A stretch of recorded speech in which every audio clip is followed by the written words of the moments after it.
Photoshop provides us with a number of amazing retouching tools that we can use to fix photographs, remove blemishes, a lot of different options that we have. And in this video, we're going to take a look at what's available to us.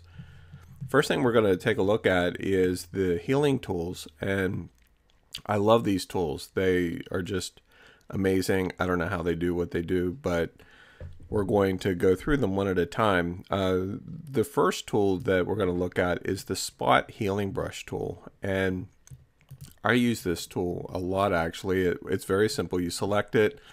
You can choose the brush size and the hardness. Typically I'll go with a very soft brush and maybe we'll boost the size up a little bit. And then let's say that we want to remove this little blemish here on the tomato. I can just simply paint over it and it's gone. Just really that simple. Same with, like, let's say we were cleaning up just these little dots, these little tiny blemishes on the different tomatoes here. You want to make sure that the area that you're painting in is large enough to remove the area. Essentially the way they work is it averages the pixels that are around the area that you're painting. For instance, if we come over here to this tomato and remove the split, if I just paint this in like so, you notice that it's pretty much gone. Does a pretty good job. You can go back and retouch certain areas if you like, but very powerful. Another great type of image that these tools work extremely well on is with retouching old photos. And I have a photo here of my great grandparents, I guess. And you can see it's in pretty rough shape. If I zoom in here a little bit. Now, obviously I can't sharpen the image, but you'll notice the cracks and even missing emulsion over here on the left. And these tools do a pretty amazing job at replacing that without a lot of effort. For instance, we have this scratch here. I can just simply paint over it and it fills it in. Same with, say we want to remove these scratches here on her dress. I think you'll agree that it does a pretty amazing job at figuring out what the area should be filled with once the scratch is removed. Now, one thing that I will caution you on whenever you're using these tools is that you want to not cross over dark to light boundaries. I found, like for instance, right here, if I come down across his shoulder starting in the dark area, it can sometimes skew the end result. Okay, so in this particular case, I may want to just retouch the dark area and then retouch this area of his shoulder here and then down through his shirt, and the average end result is usually better. Okay, so you want to pay attention to that. And usually I actually work with a smaller brush most of the time, maybe around 19 or 20. But even with a small brush, you can use it for larger areas. Okay, and you'll see that we have a number of choices. One is proximity match, which basically looks at the image that's nearby. Create texture is great if you're duplicating patterns. And then content aware, which is what we're using, is a newer feature with Photoshop. And it reads all of the existing pixels in the general area and then replaces that region accordingly. Now, there are a number of tools for healing certain areas here, but even with this spot healing brush, if we tackle a big area like this here, for instance, and just paint this all in, just this section of the tear, it actually does a pretty darn good job of filling it in, doesn't it? Come up here and do this section next. And it appears that it's averaging from this area. So we would probably need to use a different tool or fix some of the top section here first. And then come back and, yeah, there you go. So I don't know about you, but I think that that's pretty acceptable. And so just with a fairly short amount of time, we can go through this picture and really restore it back to closer its original form just by using the spot healing brush. Now the healing brush tool essentially works the same way. If we go with a slightly smaller version, you'll notice that it does it on a grander scale. And what I found is that the healing brush tool tends to actually average things a little bit more. You'll notice that it doesn't maintain the level of detail. So it definitely has a very specific application, you know, not necessarily for retouching per se, but if you're working on removing blemishes in photographs or want to remove a cloud or something like that, it may be a better option for you. Because in this case, you'll notice where the spot healing brush tool was gave us choices of content aware and all of that, the healing brush just pulls from sampled images, and it also will replicate with patterns. Okay, so to me it limits its function a little bit.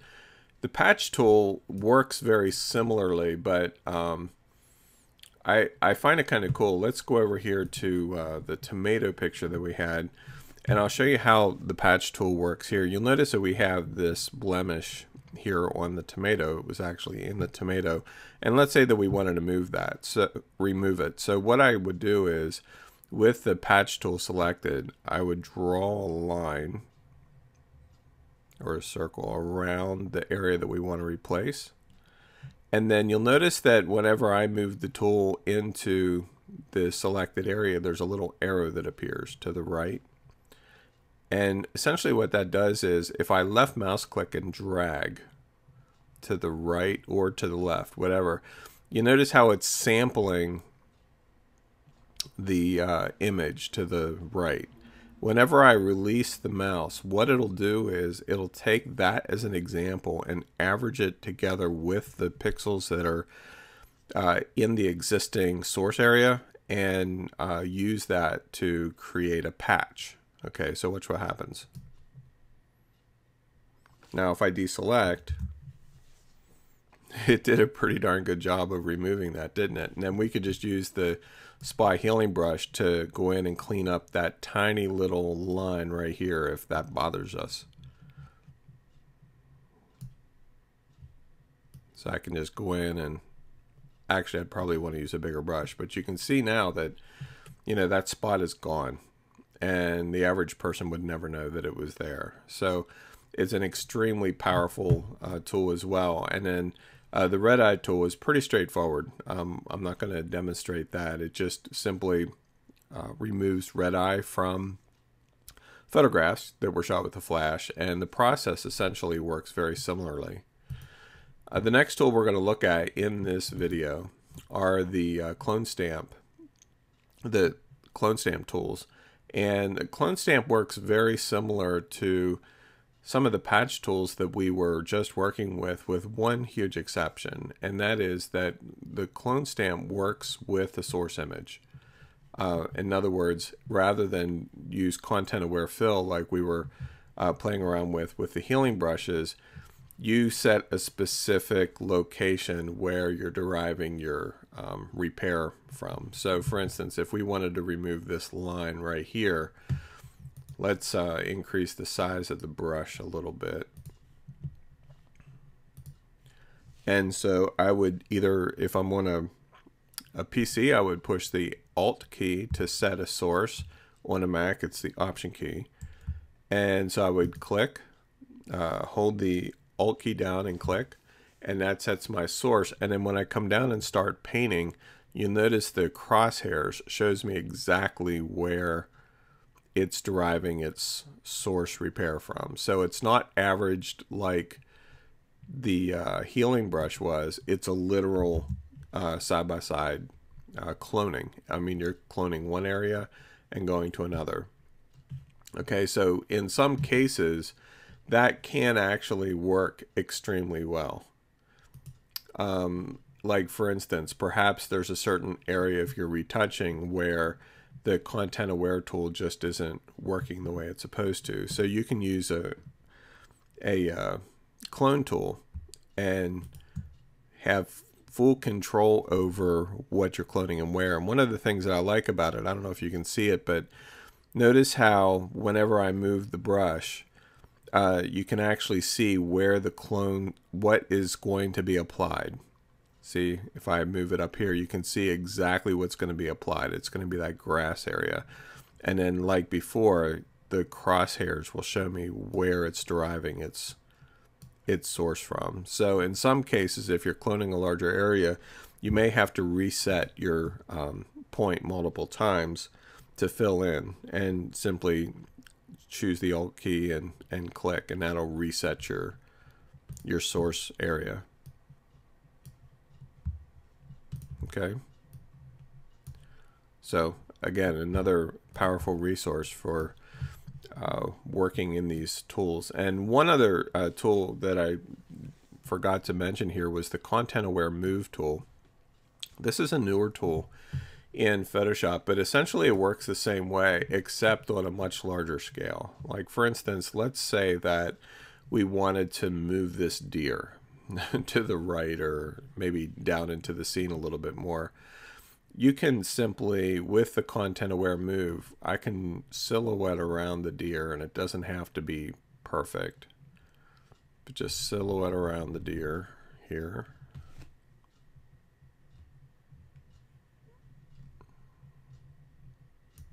Okay, and if I move him to the right, you notice that his butt is still there. Let's move him down a little bit too. But watch what happens whenever I release the selection. He vanishes. Now, it's not always perfect. You'll notice that there's some blurring and all of that. But the good news is that you can then go in and use some of the other healing tools, or the patch tool. Actually, in this case, a patch tool might work really well. So I can just come in, select that area, and pull in a patch from right next door. And you notice that it repairs it pretty well. It works very similar to a clone. You notice that there's duplication there, but still across the board, it's a very, very powerful tool. You'll notice that up here around his head, there's really no repair necessary that we have to do. And along with that, the Content Aware tools are probably the most powerful. And there is a Content Aware tool that actually isn't in this toolbar, but it is actually a fill. There's Content Aware Fill. And so if I select, say, this area, let's say that I don't want this dark spot here, okay? So I'm going to draw a selection using the marquee tool that we looked at earlier.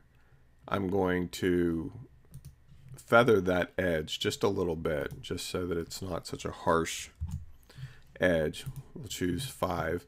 And then I'm going to come up to Edit, Fill, and choose Content Aware. Very often, and matter of fact, earlier we were looking at foreground color, but in this case we're going to choose Content Aware, and there's nothing else to do other than click OK. And you notice what happens. That dark spot is gone. So the Content Aware Fill averaged what was going on in the area and filled that selection with that average, and it looks awesome, doesn't it? It really looks pretty amazing, and you would never know that that dark spot was there. So these are very, very powerful tools that you can use in a variety of fashions to create and edit and retouch your photographs in some pretty cool ways.